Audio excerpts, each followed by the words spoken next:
हर हर महादेव, राधे राधे, जय श्री राम। मैं आशा करता हूँ आप सब ठीक होंगे, स्वस्थ होंगे और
एकादशी की गुरुवार को ही रहेगी।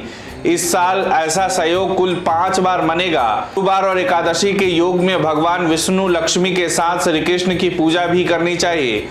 गुरुवार को शंख में जल और दूध मिलाकर भगवान विष्णु या श्री कृष्ण की मूर्ति पर चढ़ाते हुए अभिषेक करना चाहिए। इसके बाद पीले फूल और तुलसी पत्र चढ़ाए, फिर माखन, मिश्री और मिठाइयों का भोग लगाए। विजया एकादशी व्रत तिथि शुभ मुहूर्त 2023 पंचांग के अनुसार एकादशी तिथि की शुरुआत 16 फरवरी को सुबह 5:32 पर हो रही है और अंत 17 फरवरी को मध्य रात्रि 2:51 तक होगा। ऐसे में दशमी तिथि को क्षय हो रहा है और उदया तिथि के आधार पर एकादशी का व्रत 16 फरवरी को ही किया जाएगा। वैष्णव समुदाय की एकादशी 17 फरवरी को मनाई जाएगी। विजया एकादशी का पारण 17 फरवरी को सुबह 8:01 से लेकर 9:12 तक रहेगा। एकादशी तिथि 16 फरवरी 2023 को सुबह 5:32 पर प्रारंभ होगी और 17 फरवरी 2023 को सुबह 2:49 पर समाप्त होगी। 17 फरवरी को व्रत पारण किया जाएगा। श्रद्धालुओं के लिए विजया एकादशी व्रत 16 फरवरी को रखना शुभ रहेगा। 17 फरवरी को वैष्णव विजया एकादशी व्रत रखा जाएगा। 17 फरवरी को व्रत पारण का शुभ समय सुबह 8:01 से लेकर सुबह 9:13 तक रहेगा। पारण तिथि के दिन हरि वासर समाप्त होने का समय सुबह 8:01 है। 18 फरवरी को व्रत का पारण शुभ समय सुबह 6:57 से लेकर सुबह 9:12 तक रहेगा। पारण के दिन द्वादशी सूर्योदय से पहले समाप्त हो जाएगी। अगर 2 दिन पर एकादशी तो भक्त किस दिन रखे व्रत? कभी कभी एकादशी व्रत लगातार 2 दिन के लिए हो जाता है। जब एकादशी व्रत 2 दिन होता है तब अस्मार्थ परिवारजनों को पहले दिन एकादशी व्रत करना चाहिए। दूसरे दिन वाली एकादशी को दूजी एकादशी कहते हैं। संतों और मोक्ष प्राप्ति के इच्छुक श्रद्धालुओं को दूजी एकादशी के दिन व्रत करना चाहिए। जब जब एकादशी व्रत 2 दिन होता है तब तब दूजी एकादशी और वैष्णव एकादशी एक ही दिन होती है। शुभ संयोग की बात करें तो इस दिन शुक्र उच्च राशि में, गुरु और शनि खुद की राशियों में रहेंगे। मंगल चंद्रमा के नक्षत्र में है और चंद्रमा पर दृष्टि भी डाले हुए है, जिससे महालक्ष्मी योग का प्रभाव पड़ेगा। इन शुभ योगों में स्नान, दान, व्रत और भगवान विष्णु की पूजा का कई गुना फल मिलेगा। व्रत में क्या करे क्या नहीं करे। एकादशी पर सुबह जल्दी उठे और स्नान बाद भगवान के सामने व्रत पूजा करने का संकल्प ले। जो लोग एकादशी पर व्रत करते हैं उन्हें अन्न नहीं खाना चाहिए। इस दिन फलाहार और दूध पी सकते हैं। सुबह और शाम को भगवान विष्णु की पूजा कर ले।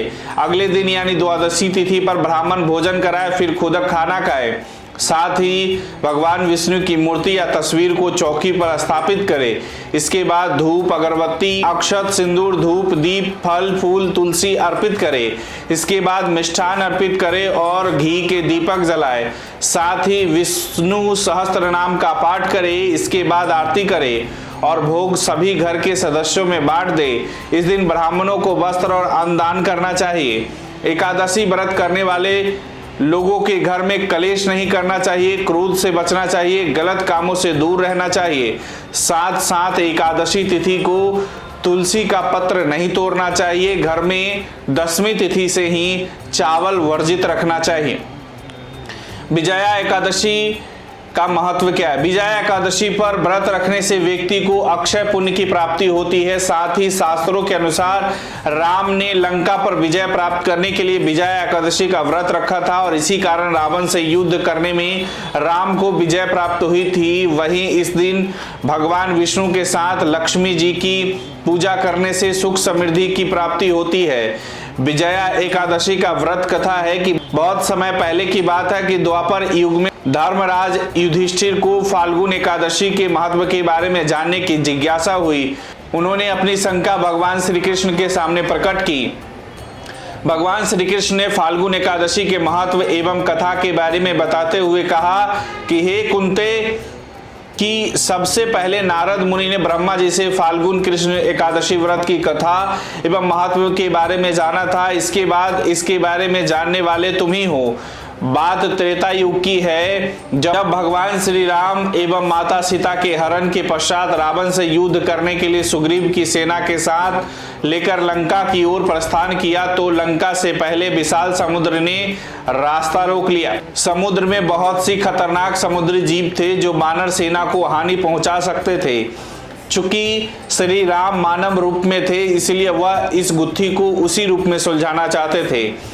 उन्होंने लक्ष्मण से समुद्र पार करने का उपाय जानना चाहा तो लक्ष्मण ने कहा, हे प्रभु, वैसे तो आप सर्वज्ञ हैं, फिर भी यदि आप जानना ही चाहते हैं तो मुझे भी स्वयं का कोई उपाय नहीं सूझ रहा। लेकिन यहाँ से आधा योजन की दूरी पर वक्दालव्य मुनिवर निवास करते हैं, उनके पास इसका कुछ न कुछ उपाय हमें अवश्य मिल सकता है। फिर क्या था, भगवान श्री राम उनके पास पहुंच गए, उन्हें प्रणाम किया और अपनी समस्या उनके सामने रखी। तब मुनि ने उन्हें बताया कि फाल्गुन मास के कृष्ण पक्ष की एकादशी को यदि आप समस्त सेना सहित उपवास रखे तो आप समुद्र पार करने में तो कामयाब होंगे ही, साथ ही इस उपवास के प्रताप से आप लंका पर भी विजय प्राप्त करेंगे। समय आने पर मुनि वक्दालव्य द्वारा बताई गई विधि अनुसार भगवान श्री राम सहित पूरी सेना ने एकादशी का उपवास रखा और राम सेतु बनाकर समुद्र को पार कर रावण को परास्त किया।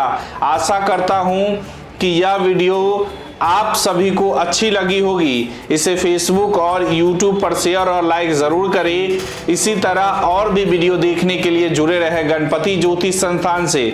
अपने विचार हमें कमेंट बॉक्स में जरूर भेजें। नमस्कार, राधे राधे।